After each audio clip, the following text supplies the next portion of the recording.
वायु दाब, जैसे कि हम सबने पढ़ा है वायु दाब का मतलब क्या होता है। वायु दाब का मतलब क्या होता है? हाँ, वायु जो हमें चारों ओर से जो एक दबाव है ना, एक दबाव जो है उसी को क्या कहते हैं? वायु दाब। पहले बात ये बताओ कि वायु का मतलब क्या होता है। वायु मतलब क्या है? हमारे चारों ओर फैली हुई विभिन्न गैसों का एक मिश्रण जो हमें दिखाई नहीं देता, उसी को क्या कहते हैं? वायु दाब कहते हैं। अच्छा, विभिन्न गैसों का मिश्रण तो आप लोगों को पता है, लेकिन विभिन्न गैसों के मिश्रण में सबसे ज्यादा गैस कौन सी है? नाइट्रोजन की मात्रा सबसे ज्यादा। नाइट्रोजन के बाद ऑक्सीजन के बाद ऑक्सीजन के बाद होता है आपका कार्बन डाइऑक्साइड। हम कौन से मंडल में रहते हैं? हम कौन से मंडल में रहते हैं? क्षोभ मंडल रहते हैं, है ना। और मैंने आपको बताया था कि इसी क्षोभ मंडल में ही जितने भी भारी गैसें होती है वो पूरे भारी गैस इसी क्षोभ मंडल में पाए जाते हैं। ठीक है, मतलब आपका नाइट्रोजन भी यहीं पर पाया जाएगा, आपका ऑक्सीजन भी यहीं पर पाया जाएगा और आपका कार्बन डाइऑक्साइड भी यहीं पर पाया जाता है। ठीक है, आप सबको पता है कि वायु में भार होता है कि नहीं होता? वायु में भार होता है और यही भार जो है हम पर बराबर मात्रा में लगता है। ठीक, तो आपके लिए एक सवाल है कि अगर वायु का भार जो है हम पर लगता है, चारों दिशाओं से लगता है, तब तो हमें पिचक जाना चाहिए, लेकिन क्या हम पिचकते हैं? नहीं पिचकते। तो ऐसा क्यों हो रहा है? हमारे शरीर भी उतना ही ज्यादा प्रेशर लगा रहा है। ठीक है, अगर 1000 का है तो हमारा शरीर भी 1000 के बराबर प्रेशर लगा रहा है और इसी संतुलन की वजह से हम जो है जीवित हैं। ठीक है, अब आप पता है आप सबको कि जितनी भी भारी गैसें होती है ना, इन्हीं भारी गैसों की वजह से हमें वायु दाब का अनुभव होता है। ठीक, लेकिन जैसे जैसे हम ऊपर की ओर जाते हैं, वायुमंडल की ऊपरी परत में जाते हैं, तो क्या ये दबाव ऐसे समान बना रहेगा क्या? नहीं बना रहेगा, है ना, क्योंकि भारी गैस तो आपके क्षोभ मंडल में ही पाया जा रहा है। संताप मंडल के बाद आपका जो हल्की गैसें हैं, जैसे ओजोन हो गया, आपका हाइड्रोजन हो गया, हीलियम हो गया, वो हाइड्रोजन हीलियम आपके ऊपरी परत पर पाई जाती है। इसलिए जो वायु में जो दबाव होगा वो वायु दबाव अपेक्षाकृत थोड़ा सा कम होगा। क्या होगा? कम होगा। ठीक है, अगर मान लो क्षोभ मंडल 1000 किलोग्राम का भार अगर लगा रहा है तो आगे जैसे जैसे जाएंगे तो कम होते जाएगा, 800, 600, 400, 500, वायु का दबाव जो है वो कम होते चला जाएगा। ठीक है, लेकिन हमारे शरीर का दबाव तो उतना ही बना रहेगा। समझ रहे हो ना? इस वजह से क्या होगा, जैसे जैसे हम ऊपर की ओर जाएंगे वायु का दबाव तो कम होते जाएगा, लेकिन हमारे शरीर का दबाव बढ़ते चला जाएगा। तो जब हमारे शरीर का जो दबाव बढ़ते जाएगा तो हमारे शरीर में जो बहने वाली खून रक्त है वो खून जो है वो हमारे नाक से निकलना शुरू हो जाएगा। ठीक है, इसलिए जो हिमालय पर्वत या जितने भी पर्वतारोही होते हैं ऊंचाई पर चढ़ते हैं, एक समय के बाद उसके नाक से खून बहना शुरू हो जाता है। क्यों? क्योंकि हमारे शरीर का जो दबाव जो है, हमारे शरीर का जो प्रेशर है वो शरीर का प्रेशर बढ़ते चला जाता है। समझ में आ गया ना? ठीक है, तो वायु का दबाव क्यों हो रहा है आपको समझ में आ गया, वायु दाब क्यों हो गया समझ में आ गया। ठीक है, मैंने कल आपको ये भी बताया था कि जहां पर सूरज की रोशनी, सूरज का तापमान जितना ज्यादा होगा वहां पर वायु दाब कम होगा कि ज्यादा होगा? कैसा होगा? वायु दाब कम होगा। क्यों होगा? ये हमारा वायुमंडल, क्या है ये? वायुमंडल। ये पूरा वायुमंडल, ये पूरा क्या है? वायुमंडल। वायुमंडल में विभिन्न गैस भी है, विभिन्न गैस होने के साथ साथ इसमें जल वाष्प की बूंदें भी ज्यादा है, जानते हो ना, जिसको हम नमी भी बोलते हैं। ठीक है, तो हमारे वायुमंडल में जो आसपास जो वायुमंडल है उस वायुमंडल में जल वाष्प की बूंदें भी ज्यादा है। जल वाष्प की बूंदें ज्यादा है इसलिए हमें क्या लगता है? ठंडा लगता है, ठंडकता रहता है, वायुमंडल में थोड़ी ठंडकता रहती है। आप लोगों ने देखा होगा सूरज की रोशनी नहीं आ रही थी तो हमें थोड़ा ठंडा लगता है, 5 बजे 6 बजे ठंडा लगता है, लेकिन जैसे जैसे 7, 8, 9, 10 बजते जाता है, सूरज की रोशनी एकदम तेज होते जाती है, हमें गर्माहट का एहसास होते जाता है। होता है कि नहीं होता वायुमंडल में? तो ऐसा क्यों हो रहा है? सूरज की जो रोशनी है वो सूरज की रोशनी हमारे इस वायुमंडल पर पड़ रही है और वायुमंडल पर पड़ने के बाद क्या होता है, जो जल वाष्प की जो बूंदें हैं वो जल वाष्प की बूंदों को भाप के द्वारा ऊपर उठ जाता है, ऊपर भाप के द्वारा ऊपर उठ जाता है। ठीक है, तो जो वायु थोड़ी सी भारी है, वायु आपकी भारी हो चुकी है। वायु क्यों भारी है? क्योंकि इसमें गैस तो है, गैस के साथ साथ इसमें जल की बूंदें भी है ना, जल की बूंदें भी है, जल वाष्प भी है। तो जल वाष्प होने की वजह से ये जो हवा है हमारी, वो हवा क्या हो गई है, भारी हो गई। क्या हो गई है? भारी हो गई। भारी होने की वजह से यहाँ का जो वायु दाब होगा वो वायु दाब कम होगा कि ज्यादा होगा? क्या होगा? यहाँ का वायु दाब क्या होगा? ज्यादा होगा ना बेटा, यहाँ का वायु दाब ज्यादा होगा। क्यों ज्यादा होगा? क्योंकि यहाँ पर तो जल वाष्प की बूंदें हैं, इसलिए एकदम भारी हो गया है। भारी हो रहा है तो हम पर दबाव और ज्यादा लग रहा है, वायु का दाब और ज्यादा लग रहा है। समझ रहे हो ना? अब क्या होगा, सूरज की जो रोशनी है वो सूरज की रोशनी जब इन्हीं जल वाष्प पर पड़ेगी तो ये जल वाष्प भाप बनकर उड़ जाएंगे। वाष्पीकरण की प्रक्रिया होगी। तो वाष्पीकरण की जब प्रक्रिया होगी तो वाष्पीकरण की प्रक्रिया के बाद क्या होगा, वायुमंडल में जल की जो बूंदें हैं वो जल की बूंदें नहीं रहेंगी। समझ रहे हो ना? जल की बूंदें नहीं रहेंगी, क्योंकि सूरज की जो रोशनी है वो सूरज की रोशनी पूरे जल की बूंदों को वाष्पीकरण की प्रक्रिया के माध्यम से ऊपर उठा देगी और यहाँ पर केवल क्या रहेगा, गैस ही रहेगा।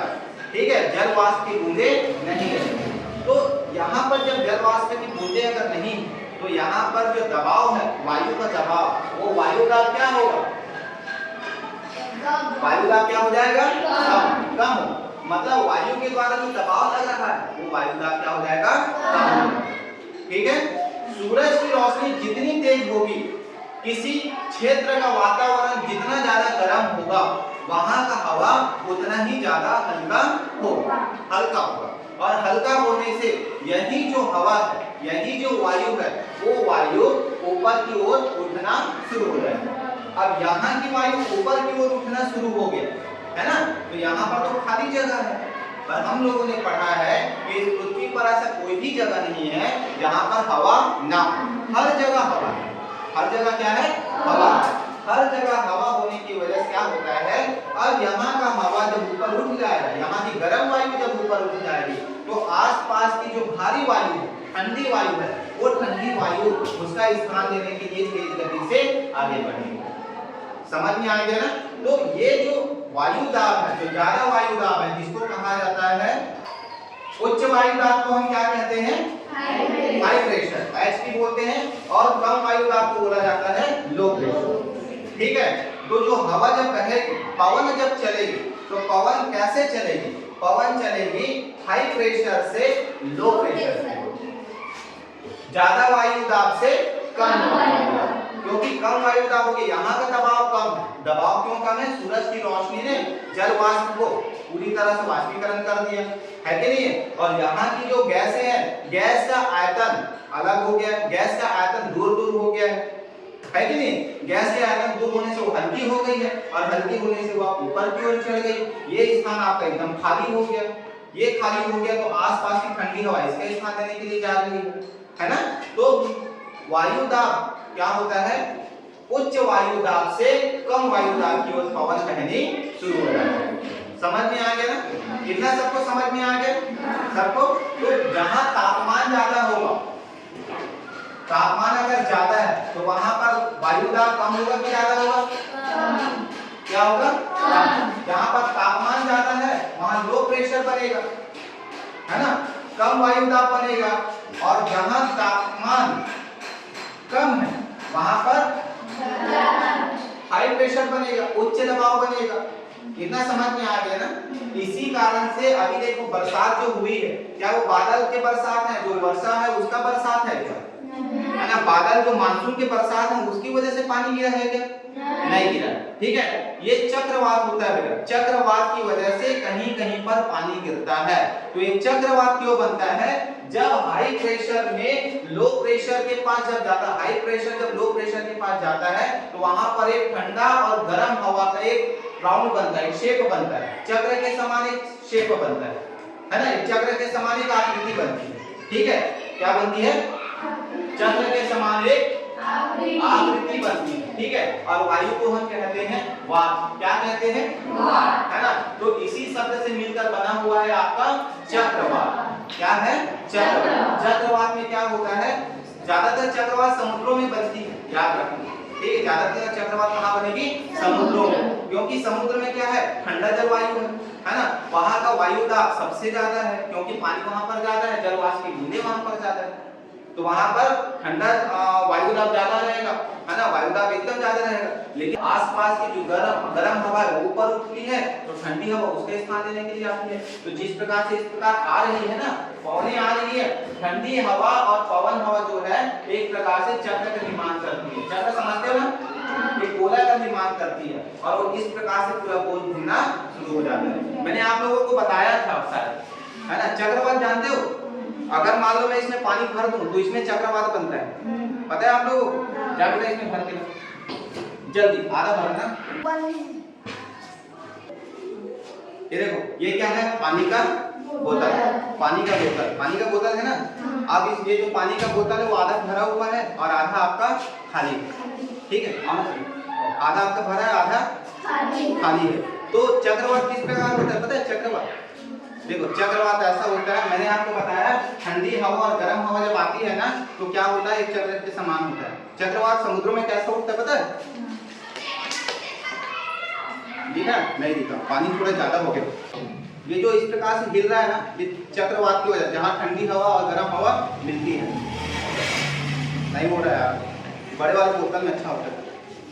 आप लोग ना प्रैक्टिस करना, देखना यहाँ पर आपको थोड़ा सा दिखाई दे रहा होगा, हल्का सा दिखाई देता है, हल्का सा पूरा गोल गोल घूम रहा है ना, ऐसा चक्रवात बनता है। कहाँ चक्रवात बनता है, समुद्रों में चक्रवात बनता है ऐसा। और समुद्रों में जो चक्रवात बनता है ना, उसका प्रभाव हमें धरती पर सबसे ज्यादा दिखाई देता है, ठीक है, क्योंकि धरती, पवन जानते हो आप लोग, पवन वो बहकर जो है इस चक्रवात को हमारे पास लाता है। आप लोगों ने देखा होगा कभी, जब भी बरसात होती है तो पहले एकदम ठंडी हवा चलती है ना, ठंडी हवा बहुत पहले चलती है, उसके बाद बरसात होती है, ठीक है। तो ये जो ठंडी हवाएं हैं, जो हवा चल रही है, पवन जो चल रही है, वही पवन क्या करती है, इन चक्रवात को हमारे जहां पर हम लोग रहते हैं वहां पर लेके आती है। समझ में आ गया ना। तो चक्रवात इसी प्रकार से बनता है, और इसी चक्रवात की वजह से जो अभी आप लोग 3-4 दिन पहले जो पानी देखे, बरसात देखे, वो चक्रवात की वजह से ही होता है, ठीक है। अलग अलग महाद्वीपों में अलग अलग चक्रवात होता है, ठीक है, किसी को टोर्नेडो बोलते हैं, किसी को कुछ और बोलते हैं, ठीक है, किसी को और कुछ बोलते हैं, ठीक है। तो वायुदाब का समझ में आ गया आप सबको, ठीक है। जहां पर तापमान ज्यादा होगा वहां वायुदाब कैसी होगी, बताइए, जहां तापमान ज्यादा होगा वहां वायुदाब कम होगा, ठीक है। और जहां तापमान कम है वहां पर वायुदाब ज्यादा होगा। क्लियर, समझ में आ गया, ठीक है। आप कुछ प्रैक्टिकल करें, प्रैक्टिकल करते हैं। आप लोग मेरे को बताना, अगर मान के चलो कि मैं इस गुब्बारे को फुलाऊंगा और फुलाने के बाद मैं हवा फेंकूंगा ऐसे, तो ये जो गुब्बारा वो इस प्रकार आएगा कि इस साइड आएगा, कैसे आएगा,